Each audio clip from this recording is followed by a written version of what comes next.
Hi, welcome to my presentation on severe emphysema, aka one piece of the COPD umbrella.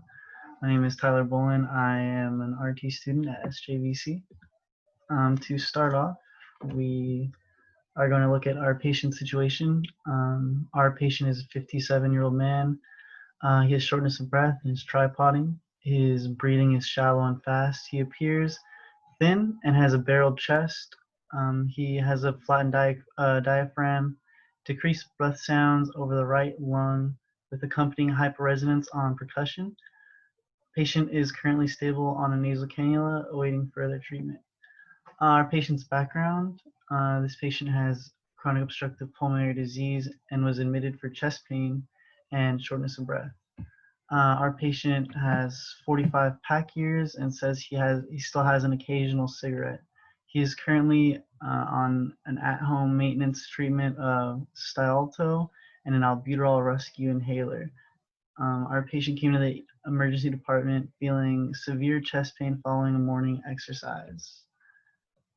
So the current medications we have on our patient right now are a duoneb treatment used for bronchoconstriction. The patient takes a unit dose of 2.5 milligrams per 5 milligrams in a 3 ml solution. This dose is given PRN, which is as needed, or every 4 hours. This is to reduce the bronchoconstriction that our patient is experiencing at the time. The Stiolto is used for chronic airway obstruction. It's taken orally with a 2.5 milligram dose. This is taken daily as a maintenance drug Q 12 hours. He also is on albuterol. This is used for bronchospasm, taken orally with a 90 microgram dose because it is a rescue inhaler. This is used PRN. Our patient hasn't used their albuterol inhaler for about a week prior to admittance into the hospital. His current orders are patients on a nasal cannula of 3 liters per minute. The reason we put him on here is because he has documented hypoxemia and accessory muscle use. The goal of this treatment is to relieve hypoxemia and reduce work of breathing felt by our patient. He also is on a duoneb treatment of 2.5 milligrams per the 0.5 milligram in a 3 ml dose. This is given PRN. The indication is audible wheezing and bronchoconstriction. The goal of this treatment is to eliminate bronchospasm and decrease work of breathing felt by the patient. Our arterial blood gas was drawn while the patient had become stable on 3 liters per minute nasal cannula. The reading is as follows. pH is a 7.34. He has a CO2 of 70, PaO2 of 65, bicarb of 30, and their base excess is a 9.2. Our patient is currently sitting at 87% on that 3 liters nasal cannula. This ABG interprets as a partially compensated respiratory acidosis. I feel like going off of this arterial blood gas, I would increase this patient's FiO2 just because their saturation is below 90 and they do only have a PaO2 of 65. Partially compensated respiratory acidosis is usually associated with COPD, except that the body usually has a time to compensate, but due to, I believe this patient's pneumothorax, it is a sort of acute situation, so their bicarb isn't fully compensating.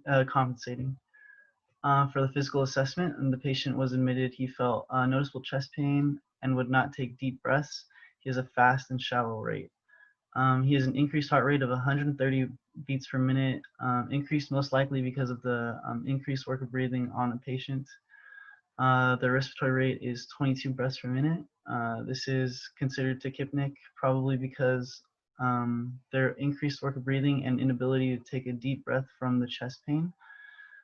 Their blood pressure is increased to a 165/95, showing pulmonary hypertension. Their breath sounds and palpitations show wheezing with diminished sounds in the bases. There's also increased tactile fremitus and a hyperresonant percussion sound in the right lower lobe. to right middle lobe. Um, our assessment continued is our patient has a productive cough with yellow and brownish sputum color. There isn't a lot of sputum coming out, but this is indicative of chronic smoking. Our patient is sitting up high Fowler position, has began to tripod to help in the decrease his work of breathing. They do still appear visibly pink and show Hoover signs on inspiration. Hoover signs of inspiration is just an inward movement of the lungs on inspiration. This is usually an indicative sign of severe emphysema. Their FEV1 was 60% of their predicted. This shows their chronic pulmonary disease, causing a decrease in the ability of compressing their air volume in that 1 second. This is an X-ray of a patient with a pneumothorax on their right middle lobe. You do see some infiltrates on the left side, around the middle and closer to the bottom of the base. This X-ray also shows the tracheal deviation away from the affected side, and their lung volumes would also end up being decreased. And this does really show why our patient isn't able to take a deep breath on inspiration. Some diagnostic assessment. Our patient's CO2 is 18.85.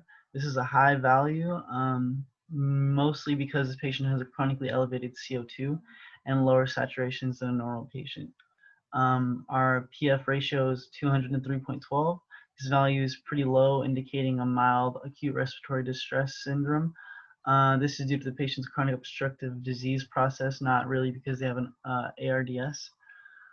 The AA gradient is 75.66, which is also a high value. This is most likely the cause of a chronically decreased oxygen content and increased arterial content. Anion gap is 17, which is high to the patient's chronically elevated bicarb due to the compensation to their chronically elevated CO2. Our diagnostic lab findings show an increased hemoglobin of 16 due to the patient's chronically low PaO2. The body does need to compensate, showing why our patient would have an increased hemoglobin.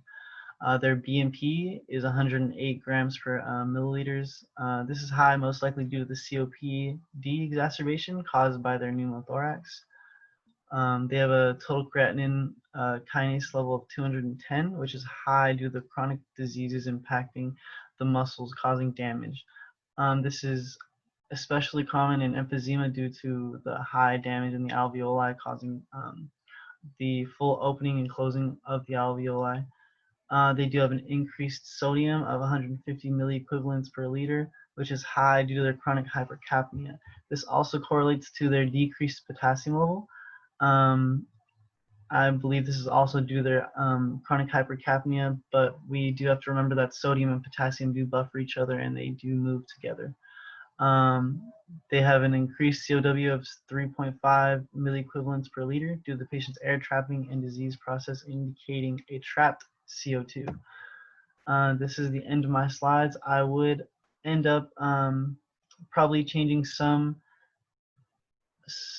sort of treatments for the patient. I feel like they do need a higher FiO2 now than when they were admitted. I also feel like a PEP therapy would help recruit the lungs due to their pneumothorax that is seen on the right side. I also believe that the medications that they're taking at home are adequate. I do feel like this spontaneous pneumothorax is the main problem for their admittance into the emergency department and their exacerbation of COPD. This is the end of my slide, and thank you for watching.